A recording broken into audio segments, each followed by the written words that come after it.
اللہم صلی علی سیدنا محمد وعلی آل سیدنا محمد۔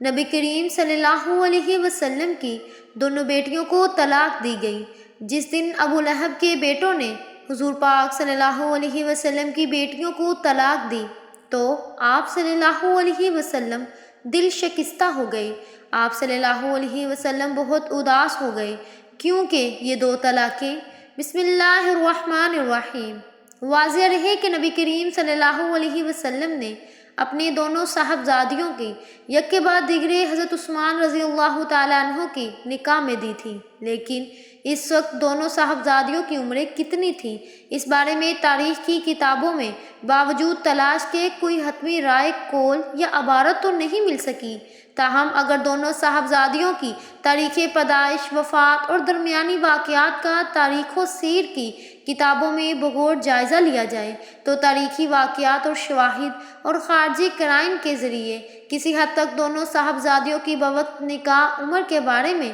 تقریبی حد تک رسائی حاصل ہو سکتی ہے۔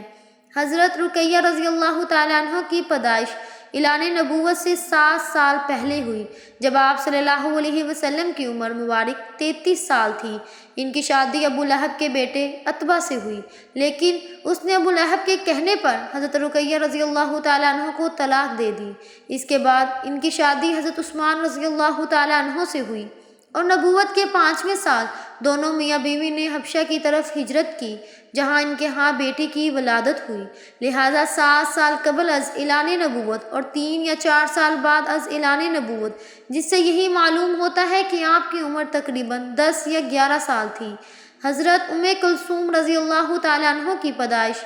کا اعلان نبوت سے کچھ عرصہ پہلے حضرت رقیہ کے بعد ہوئی، اس لیے اگر آپ کی پیدائش کو حضرت رقیہ کی پیدائش کے 1 سال بعد مانا جائے تو نبوت سے پہلے آپ رضی اللہ تعالیٰ عنہما کی عمر 6 سال بنتی ہے، اور حضرت رقیہ رضی اللہ تعالیٰ عنہما کا انتقال 2 ہجری کو ہوا، اور اہل تاریخ و سیر کا اتفاق ہے کہ حضرت کلثوم رضی اللہ تعالیٰ عنہ کا نکاح حضرت عثمان سے ربیع الاول 3 ہجری میں ہوا، جبکہ آپ رضی اللہ تعالیٰ عنہ کی عمر مبارک اعلان نبوت کے وقت تقریباً 6 سال تھی۔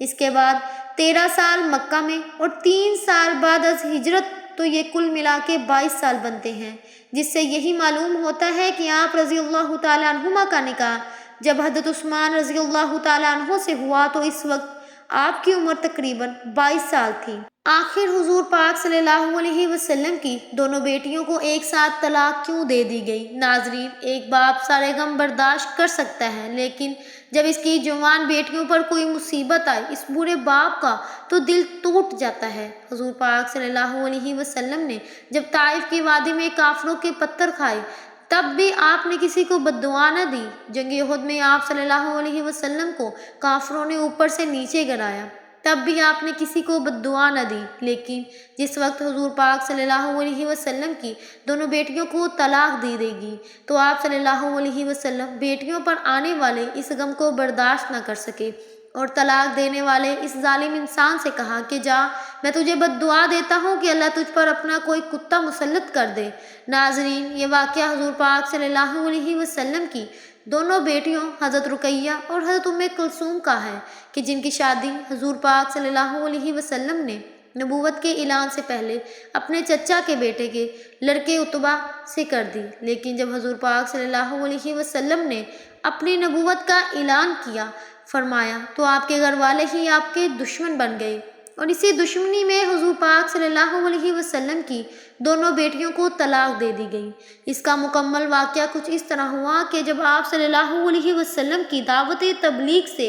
اسلام تیزی سے پھیلنے لگا تو مکہ کے کافروں کی نیندیں اڑ گئیں اور انہیں کسی پل بھی سکون نہ ملتا۔ وہ ایسے موقع کی تلاش میں رہتے کہ جب وہ حضور پاک صلی اللہ علیہ وسلم اور غریب مسلمانوں کو تکلیف دیں کہ انہیں اسلام چھوڑنے پر مجبور کر سکے، یہاں تک کہ ان ظالموں نے حضور پاک صلی اللہ علیہ وسلم کے قتل کا منصوبہ بنا رکھا تھا، لیکن اللہ تعالیٰ نے حضور پاک صلی اللہ علیہ وسلم کی مدد فرمائی اور ان ظالموں کی سازشوں کو ناکام کر دیا۔ مکہ کے کافروں نے بیچارے کمزور مسلمانوں کو اپنا نشانہ بنایا اور ان کو تڑپتا دل کی بھڑاس نکالنے لگے۔ اس کام میں مکہ والے تنہا نہ تھے بلکہ بہت سے دوسرے قبیلے والے بھی ان کا ساتھ دیا کرتے تھے۔ دن بدن ان کے ظلم و ستم بڑھتے ہی جا رہے تھے۔ ان میں کچھ ایسے بھی بے رحم تھے کہ جن کے سینوں میں دل ہی نہیں تھا بلکہ پتھر کے ٹکڑے تھے۔ ان لوگوں نے بے بس مسلمانوں کو قید کر کے بہت مارا پیٹا، انہیں بھوکا پیاسا رکھا، مکہ کی تپتی ریت پر لٹا کر لوہے کی گرم سلاخوں سے دگا دیا۔ انہیں بے بس مسلمانوں میں حضرت عمار بن یاسر تھے کہ جن کو مکہ کے ظالم لوہے کی زریں پہنا کر دھوپ میں لٹا دیتے اور اس تپتی زمین پر انہیں اتنا زیادہ مارتے کہ وہ بے ہوش ہو جاتے۔ انہی کمزور مسلمانوں میں حضرت خبیب بن ارد رضی اللہ تعالیٰ عنہ بھی تھے کہ جس کے سر کو لوہے کی گرم سلاخ پر سزا دی جاتی۔ ایک دن تو ظالموں نے حد کر دی کہ کوئلہ پگھلا کر اس پر حضرت خبیب کو سیدھا لٹا دیا اور یہاں تک کہ وہ کوئلہ ان کے خون سے بجھ گیا۔ انہی مظلوم مسلمانوں میں حضرت بلال حبشی رضی اللہ تعالیٰ عنہ بھی تھے، یہ کہ جو امیہ بن خلف کے غلام تھے۔ جب حضرت بلال رضی اللہ تعالیٰ عنہ نے اسلام قبول کیا تو ان کے مالک نے ان پر کھانا پینا بند کر دیا، اور پھر جب حضرت بلال رضی اللہ تعالیٰ عنہ بھوک پیاس سے بے حال ہو جاتے تو ٹھیک دوپہر کے وقت وہ ظالم حضرت بلال پر گرم تپتی چٹان رکھ کر انہیں دھوپ میں لٹا دیتے تاکہ وہ اسلام کو چھوڑ دیں۔ لیکن حضرت بلال رضی اللہ تعالیٰ عنہ ان سبھی تکلیفوں کو برداشت کرتے اور اپنی زبان سے صرف ایک ہی لفظ کہتے کہ میرا اللہ صرف ایک ہے، کہ دنیا کا مالک نہیں۔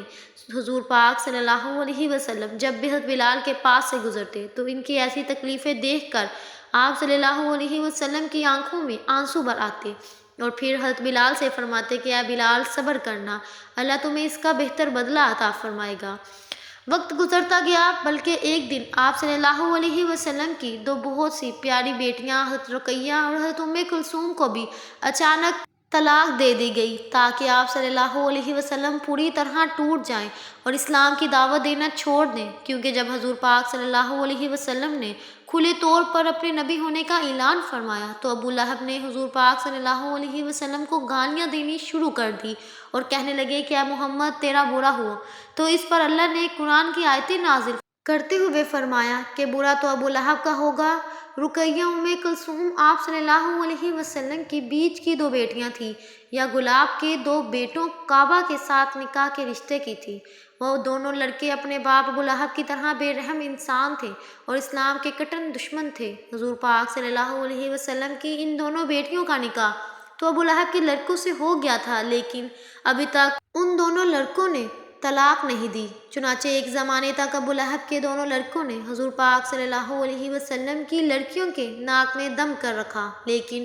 بد نصیب ابو لہب کو سکون نہ ملا اور آخر ایک دن اپنے رب سے کہنے لگا کہ اگر تم محمد کی لڑکیوں کو طلاق نہیں دو گے تو تم پر میرا گھر حرام ہے۔ باپ کے حکم پر یہ دونوں لڑکے حضور پاک صلی اللہ علیہ وسلم کے پاس پہنچے۔ اس وقت آپ صلی اللہ علیہ وسلم کعبہ شریف کے پاس بیٹھے ہوئے تھے۔ اچانک پیچھے سے جا کر ان دونوں لڑکوں نے حضور پاک صلی اللہ علیہ وسلم کو دھکا دیا۔ آپ صلی اللہ علیہ وسلم کا گریبان پکڑ کر اتنی زور سے گھسیٹا کہ آپ صلی اللہ علیہ وسلم کا گریبان بھی پھٹ گیا اور کہنے لگا کہ اے محمد جا، آج سے ہم دونوں نے تیری دونوں لڑکیوں کو طلاق دے دی۔ جس وقت ان ظالموں نے حضور پاک صلی اللہ علیہ وسلم کو یہ کہا تو آپ صلی اللہ علیہ وسلم کا دل ٹوٹ کر رہ گیا۔ جب طائف کی وادی میں آپ صلی اللہ علیہ وسلم پر ظالموں نے پتھر برسائے تھے تب بھی آپ نے کسی کو بد دعا نہ دی تھی۔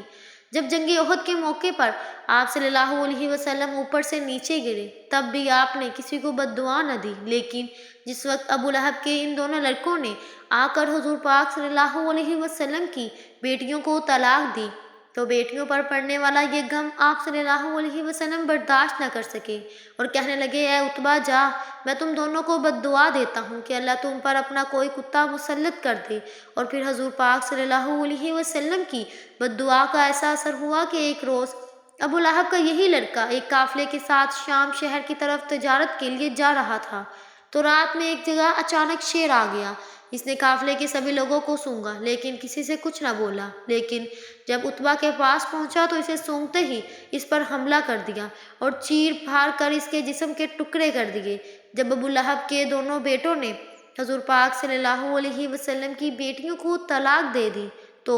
آپ صلی اللہ علیہ وسلم نے اپنی بڑی بیٹی کی شادی حضرت عثمان رضی اللہ تعالیٰ عنہ سے کر دی، لیکن کچھ دنوں بعد جب حضور پاک صلی اللہ علیہ وسلم کی اس بڑی بیٹی کی وفات ہوئی تو آپ صلی اللہ علیہ وسلم نے اپنی دوسری بیٹی کی شادی حضرت عثمان رضی اللہ تعالیٰ عنہ سے کر دی۔ اس لیے حضرت عثمان رضی اللہ تعالیٰ عنہ کو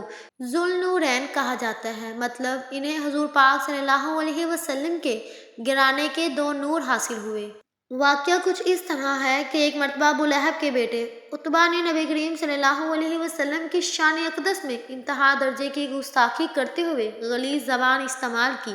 حتیٰ کہ یہ بدبخت آقا دو جہاں نبی پاک صلی اللہ علیہ وسلم پر چھپ پڑا اور آپ صلی اللہ علیہ وسلم کے کرتا مبارک کو پھاڑ ڈالا۔ عتبہ بن ابو لہب کی اس حرکت سے